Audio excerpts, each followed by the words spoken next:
Apakah hukum selawat ke atas Nabi berlagu? Macam dalam TikTok. Baik, boleh tak selawat berlagu? Boleh tak? Baca Quran boleh tak berlagu? Boleh. Nabi kata zayyinu aswatakum biluhunil Arab. Hiasilah bacaan Quran kamu dengan lenggok-lenggok Arab, berlagu. Faham? Kalau kita baca Melayu, Melayulah. Bismillahirrahmanirrahim, Melayu. Alhamdulillahi rabbil alamin, itu Melayu.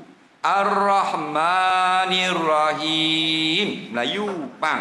Nabi kata zayyinu aswatakum biluhunil Arab. Jadikanlah suara-suara kamu baca Quran itu dengan lenggok-lenggok lagu Arab. Nampak? Dia buat Arab lah. Dia pun buat Arab. Maliki yaumiddin, iyyaka na'budu wa iyyaka nasta'in. Baru Arab.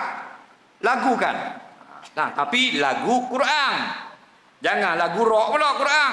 Faham? Jadi kita lagukan Quran dengan lagu Quran yang datang kepada kita oleh qori-qori daripada dulu. Faham? Apa betul? Jadi selawat dia buat berlagu boleh. Jangan buat lagu rock. Lagu selawat lah. Allahumma salli afdala salatin ala as'adi makhluqatika badrid duja Muhammad. Berlagu harus. Ni dah dia buat lagu Scorpion. Tak boleh, kerana ada di situ merendah-rendah, memain-mainkan akan lapas selawat. Semua doa boleh baca. Doa Nabi, doa sahabat, doa salafus salih, doa imam-imam mazhab, doa imam-imam masjid kita, doa kita reka sendiri, semuanya boleh. Ud'uni astajib lakum. Minta pada aku perkenan. Allah tak kata mesti doa itu yang Nabi saja. Cuma ulama bersetuju doa terbaik, doa paling afdal, doa maksur, iaitu doa yang dibaca oleh Nabi sallallahu alaihi wasallam. Nabi kata antara benda yang bersuka atas muka dunia adalah suara-suara yang indah. Suara ini kadang-kadang keluar daripada mulut orang. Lagu sikah, jiharkah. Kadang-kadang katanya Nabi, suara yang indah ni keluar daripada alunnya air. Dengan suara. Kadang-kadang alunnya gini. Maka suara-suara ataupun muzik ini dibolehkan di dalam Islam. Bukan kata zaman Islam tak ada compare. Zaman sahabat apabila Rasulullah sampai ke Madinah.